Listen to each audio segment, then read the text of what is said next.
আপনিও কি বারবার ব্রেকআউট মিস করছিলেন? চার্ট সামনে ছিল কিন্তু কি নিতে পারেননি? আজকের এই ভিডিওতে আমি ৩টে বেসিক ক্যান্ডেলস্টিক প্যাটার্ন দেখাবো যেটা ইউজ করে আপনি ইজিলি প্রফিটেবল সেটআপ বানাতে পারবেন। আমি যেটা দেখাবো সেটা হচ্ছে গিয়ে প্যারালাল চ্যানেল। প্যারালাল চ্যানেল কিরকম ভাবে হয়?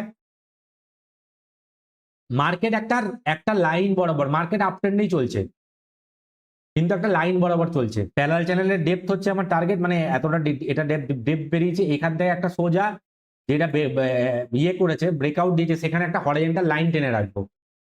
এই ক্যান্ডেলটা ব্রেকআউট করেছে এই জায়গাতে, তাহলে ফার্স্ট এন্ট্রি হবে আমার এই জায়গাতে, এটা হবে এন্ট্রি 1।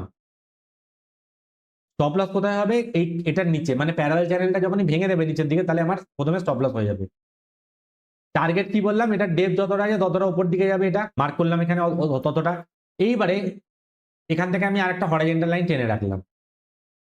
মার্কেট খানিকটা উপর দিকে গেল, উপরের দিকে যাওয়ার পরে আবার এখানে এসে সাপোর্ট নিল। সাপোর্টে এসে কোনো হ্যামার বাজে কোনো বুলিশ ক্যান্ডেল বানিয়েছে, তাহলে আমি এখানে আবার একটা এন্ট্রি করতে পারবো। তাহলে এটা হয়ে গেল আমার এন্ট্রি 2। স্টপ লস কোথায় হবে? স্টপ লস হচ্ছে আমার এটার নিচে। টার্গেট কি? টার্গেট হচ্ছে এতটা, মানে যেটা ডেপথ হচ্ছে প্যারালাল চ্যানেল সেটা হবে আমার টার্গেট। সোজা উপরের দিকে যাচ্ছে, নিচে নামছে, উপরের দিকে যাচ্ছে, নিচে নামছে।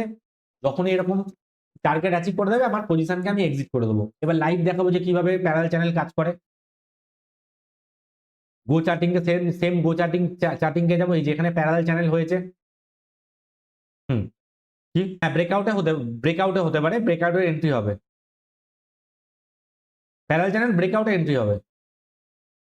এই যে এই বরাবর চ্যানেলটা চলছে এখানে কন্টিনিউ। আমি যদি এটাকে এরকম ভাবে টানি, এদিক থেকে একটা চলছে আর একটা এরকম ভাবে চলছে, মানে একটা রেঞ্জের মধ্যে দিয়ে মার্কেট চলছে বারবার বারবার রেঞ্জের মধ্যে দিয়ে চলছে। এই জায়গাতে আমি দেখতে পাচ্ছি যে আমি আবার ডেটাটাকে কাট করে দেবো এখানে, যাতে আমি ব্যাক টেস্ট করতে পারি। আমার ফার্স্ট এন্ট্রি কোথায় হলো? প্যারালাল চ্যানেলের নিচটা ভেঙে দিতে চান।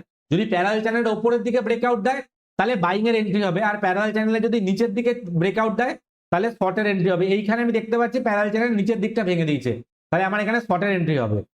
তাহলে আমি এখানে মার্ক করে দিচ্ছি, আমার এটা হয়ে গেল এন্ট্রি 1।